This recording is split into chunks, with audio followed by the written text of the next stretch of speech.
Ano mo na siya, gigisahin mo na siya kung ano bago natin lalagay yung bawang, sibuyas, luya. Wala na yata ang bawang to eh. Wala na yata. Sibuyas, ano lang. Luya. Yan naman pa. Hindi nabigyan yung bawang. Nakalimutan. Ay, bawang. Sibuyas. Nakalimutan namin video. Yan lang. Gigisahin mo na siya niya.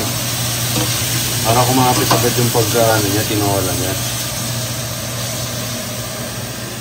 O, diba? May tinola na agad. Ganyan, diba? Daan nyo lang mga nidyan siya. Naluto siya ng bagya.